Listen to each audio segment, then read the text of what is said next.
And with that, ladies and gentlemen, let me take the privilege of inviting, after an introduction, His Excellency Mr. Ugo Astuto, the EU Ambassador to India. His Excellency, ladies and gentlemen, has worked in the embassy at Delhi from 2008 to 2012 as the Deputy Head of Mission. He has about 3 decades of experience as an Italian diplomat, and before being appointed as EU Ambassador to India in 2019, he was the Principal Director for Asia in the Ministry of Foreign Affairs at Rome. Ladies and gentlemen, a big round of applause for His Excellency, Mr. Ugo Astuto. Ladies and gentlemen, it's a great pleasure for me to be here at this India's More Utilities Week. It's a very important week indeed, considering India's and Europe's ambition to integrate more renewable energy into our energy mix, and therefore to provide more flexibility to our power systems. India is a key partner for the European Union. It's a key strategic partner, and we are constantly expanding our areas for cooperation, which are already pretty broad. And this is also true for energy, where our objectives strongly converge, be it at home or in our international projection. It's a fact that both the European Union and India want an energy which is clean, reliable and affordable. We both want to lead in addressing climate change. And we both are convinced that stepping up action in transforming our energy system will provide significant opportunities for modernizing our economies. Now, the fight against climate change is an existential issue for the world and for Europe. We have scientific evidence pointing to a deteriorating situation, which means that we need to act, and we need to act now, collectively, for the sake of future generations. So we need to accelerate transformative change.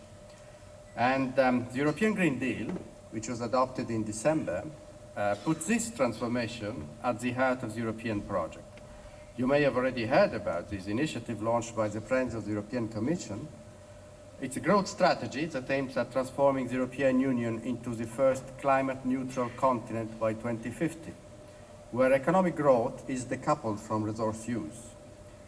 With this Green Deal, the European Union has put clean energy and climate action at the top of its domestic and external agenda.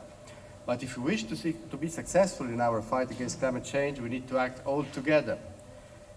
We need the international community to act cohesively and consistently. And in this respect, India is obviously a key player. Now, I'm pleased to say that already at the EU-India Summit in March 2016, we agreed on a clean energy and climate partnership. In order to translate into action the Paris Agreement, as well as Sustainable Development Goal 7 on affordable and clean energy. So this partnership is notable in bringing together all relevant stakeholders, European and Indian institutions, EU member states, Indian states, business and civil society. It facilitates policy dialogue, the exchange of best practices, of business solutions. It identifies joint research and innovation, and looks at financing models for clean energy and climate change.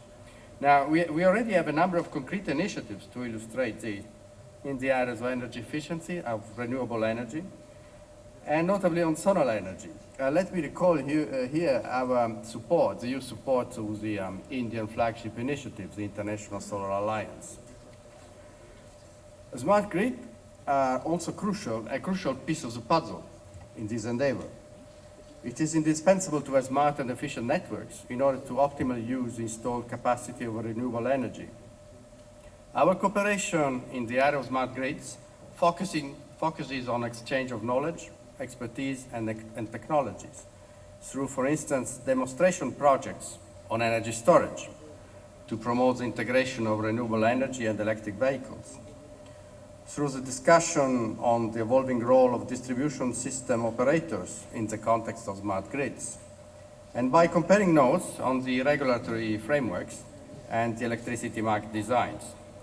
Tomorrow, we will organize the 9th EU-India Smart Grid Workshop, and this will be focused on energy storage systems for flexibility at grid scale. Energy storage systems at grid level could indeed offer the needed balancing services for increased use of renewable energy and contribute to power quality.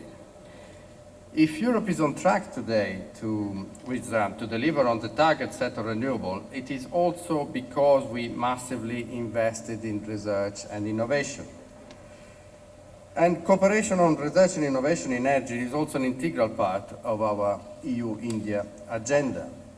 So far, EU-India cooperation on energy research and innovation has already led to the successful participation of Indian players in 4 Horizon 2020 projects, all of them somehow linked to the grid. Let me mention that. The Muse Grid, to transform purely connected areas into local energy communities. iElectrics, focusing on rooftop solar in the Delhi area. Merlon, to improve the integration of local energy islands and make them more secure and more affordable. ELAN, to offer solutions for decarbonized energy to isolated villages, to small cities, to rural areas. So later today, we will announce another India-EU flagship call on integrated local energy systems. This will be in line with our commitments taken in the framework of Mission Innovation.